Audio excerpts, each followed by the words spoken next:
itu, di sini saya akan menjelaskan pembelajaran remedial sebagai suatu upaya dalam mengatasi kesulitan belajar. Nah, bagaimana sih pembelajaran remedial itu mengatasi suatu kesulitan dalam belajar? Nah, pengertian dan karakteristik pembelajaran remedial itu yaitu kata remedial berasal dari bahasa Inggris yang berarti bersifat menyembuhkan atau mengobati, serta membantu membetulkan dan membantu menjadi lebih baik. Menurut Mukhtar dan Resmini dari 2015 mengungkapkan pembelajaran remedial adalah proses pembelajaran yang merupakan kegiatan perbaikan yang terprogram dan sistematis sehingga diharapkan dapat mempercepat ketuntasan belajar siswa. Sedangkan pengajaran remedial sebagai upaya guru dengan atau tanpa bantuan atau serta kerjasama dengan ahli atau pihak lain untuk menciptakan situasi atau kembali berbeda dari yang biasanya, yang memungkinkan individu atau kelompok siswa dengan karakteristik tertentu lebih mampu mengembangkan dirinya, meningkatkan prestasi, menyusun kembali prestasinya. Pemberian program pembelajaran remedial didasarkan pada tugas pendidik yang perlu memperhatikan perbedaan individu siswa. Dengan diberikannya pembelajaran remedial, hasil siswa yang belum mencapai tingkat ketuntasan belajar, maka siswa ini memerlukan waktu lebih dalam atau lama lagi daripada teman-temannya yang telah mencapai tingkat penguasaannya. Selanjutnya yaitu tujuan pemberian remedial. Menurut Mukhtar dan Resmi dari 2015 terdapat tujuan kegiatan remedial adalah yang pertama, agar siswa dapat memahami dirinya, khususnya prestasi belajarnya. Yang kedua yaitu dapat memperbaiki atau mengubah cara belajar siswa ke arah yang lebih baik. Yang ketiga yaitu dapat memilih materi dan fasilitas belajar secara tepat. Yang keempat yaitu dapat mengembangkan sikap dan kebiasaan yang dapat mendorong tercapainya hasil belajar yang jauh lebih baik. Yang terakhir yaitu dapat melaksanakan tugas-tugas belajar yang diberikan kepada siswa setelah ia mampu mengatasi hambatan-hambatan yang menjadi penyebab kesulitan belajarnya dan dapat mengembangkan sikap serta kebiasaan yang baru dalam belajar. Selanjutnya itu prinsip-prinsip pembelajaran remedial. Berikut beberapa prinsip-prinsip yang perlu diperhatikan dalam pelajaran remedial sesuai dengan sifat sebagai pelayanan, khususnya antara lain sebagai berikut. Pertama yaitu adaptasi. Nah, di mana program pembelajaran remedial hendaknya memungkinkan siswa untuk belajar sesuai dengan kecepatan, kesempatan, dan gaya belajar masing-masing. Kedua yaitu interaktif, di mana pembelajaran remedial hendaknya memungkinkan siswa untuk secara intensif berinteraksi dengan pendidik dan sumber belajar yang tersedia. Yang ketiga yaitu fleksibel, di mana dalam metode pembelajaran dan penilaian sesuai dengan karakteristik siswa. Yang keempat yaitu pemberian umpan balik segera mungkin, di mana ketika kita sudah memberikan pelajaran kepada siswa, kita memberikan umpan balik atau memberikan tanya jawab untuk menilai apakah pembelajaran yang diberikan kepada siswa itu dapat ditangkap dengan baik. Yang kelima yaitu kesinambungan dan ketersediaan.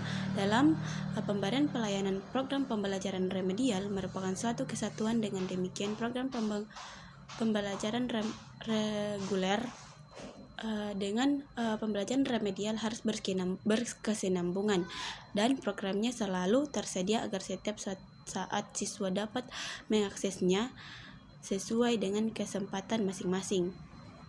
Selanjutnya yaitu tipe-tipe pembelajaran remedial. Guru sebagai pelaksana atau pembimbing dan motivator dalam pembelajaran remedial tentu harus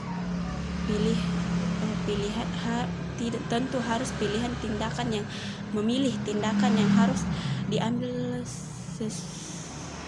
guna mengatasi ketidakcapaian dari siswa. Berikut ini disajikan pendapat Bloom dan Keller mengenai pembelajaran remedial. Menurut tipe Bloom mengemukakan setiap guru dan siswa harus mahir dalam setiap bagian materi kegiatan belajar, namun dengan catatan bahwa pemahiran bagian-bagian itu tidak boleh sama dengan pemahiran secara keseluruhan. Menurutnya pemahiran ditentukan oleh penguasaan secara operasional dalam menangani masalah atau materi itu sampai taraf 80-90%. Jika siswa belum mencapai tingkat ketuntasan 80-90%, maka segala yang siswa ini perlu diperbaiki. Sedangkan dalam tipe Keller, jika seorang belum mencapai taraf tertentu yang telah ditargetkan yaitu 100%, maka secara keseluruhan kegiatan belajar ia harus diulangi. Selanjutnya yaitu prosedur pembelajaran remedial. Menurut Arvin 2019, dalam melaksanakan pembelajaran remedial, langkah-langkah yang harus ditepat adalah sebagai berikut. Pertama, menganalisis kebutuhan, yakni mengidentifikasi kesulitan dan kebutuhan siswa. Yang kedua yaitu merancang pembelajaran yang meliputi merancang rencana pembelajaran, merancang berbagai kegiatan, merancang belajar makna, memilih pendekatan atau metode, teknik merancang bahan pembelajaran. Yang ketiga yaitu menyusun rencana pembelajaran, yaitu memperbaiki rencana pembelajaran yang telah ada di mana beberapa komponen disesuaikan dengan hasil analisis kebutuhan siswa. Yang keempat yaitu menyiapkan perangkat pembelajaran seperti memperbaiki soal LKS. Yang kelima yaitu melaksanakan pembelajaran yang meliputi merumuskan gagasan utama, memberikan arahan yang jelas, meningkatkan motivasi belajar siswa, mempokokkan proses pembelajaran dan melibatkan siswa secara aktif. Untuk lebih jelasnya, setiap langkah dideskripsikan fungsi, tujuan, sasaran, dan kegiatan yang sebagai berikut. Pertama yaitu penelaan kembali kasus dengan mempermasalahannya. Yang kedua itu menentukan alternatif pilihan tindakan. Yang ketiga yaitu melaksanakan pembelajaran remedial. Yang keempat yaitu mengenali pengukuran prestasi belajar kembali. Yang kelima yaitu layanan bimbingan dan konseling psikoterapi. Yang ke-6 yaitu mengadakan reevaluasi dan rekognitif, dan kelima yaitu tugas tambahan. Yang ke-6 yaitu waktu pelaksanaan pembelajaran remedial. Terdapat alternatif perkenaan dengan waktu atau kapan pembelajaran remedial itu dilakukan. Di sini pembelajaran remedial dapat diberikan setelah siswa mempelajari KD tertentu, di mana KD itu yang dimaksud yaitu materi yang telah dipelajari. Nah, selanjutnya yaitu meningkatkan indikator keberhasilan belajar siswa adalah tingkatan keberhasilan, ketuntasan, dan mencapai KI yang terdiri dari beberapa KD.